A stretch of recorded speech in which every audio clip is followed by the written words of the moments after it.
আসসালামু আলাইকুম রহমতুল্লাহ বরকাতুহ। তে বন্ধুগণ, আশা করি আল্লাহ পাকের রহমতে সকলেই সহি সালামত আছেন।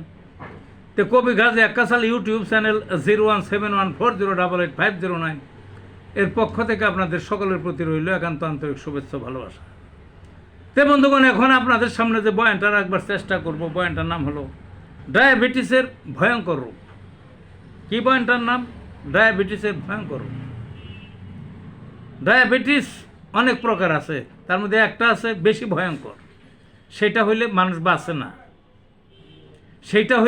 বাঁচে না। চোখ কানা করে দেয়, পায়ের পাতা আগে নষ্ট হয়, বুঝলেন না?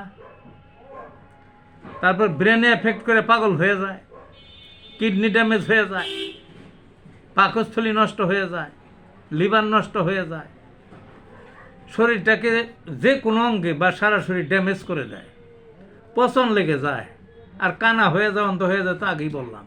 তাহলে আর জীবনে থাকে কি? অকাল মৃত্যু। কোনো চিকিৎসায় ধরে না, বুঝলেন না? কোনো চিকিৎসায় ধরে না।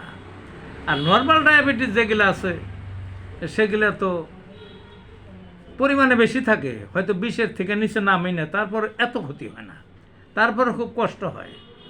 আর যেগুলো বললাম না, এই যে যেটা ভয়ঙ্কর রূপের একটা আছে, কঠিন ধরনের ডায়াবেটিস, এটা পরিমাণে যে খুব ডায়াবেটিস বেশি, অর্থাৎ ওই সুগার যে খুব বেশি তা না, কিন্তু 10, 12, 14-র মধ্যেই থাকে, কিন্তু এটা যার হয় তারে মেরে ফেলে। তে বাঁচবে কেমনে? কাজে সতর্কীকরণ দরকার।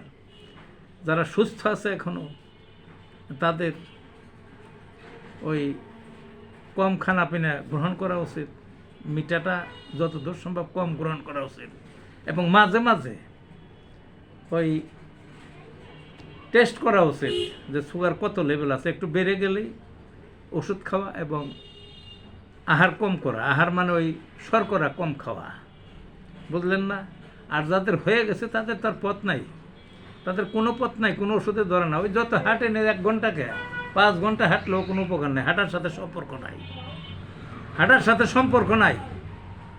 ওষুধ খাইতেই হবে, আর শর্করা খুব কমিয়ে খাইতেই হবে। তারপর ওই যে বললাম না, যে আস্তে আস্তে গোটা দেহ বিকল করে দেবে এবং অকাল মৃত্যু ডেকে আনবে। তো ভালো থাকুন বন্ধুগণ।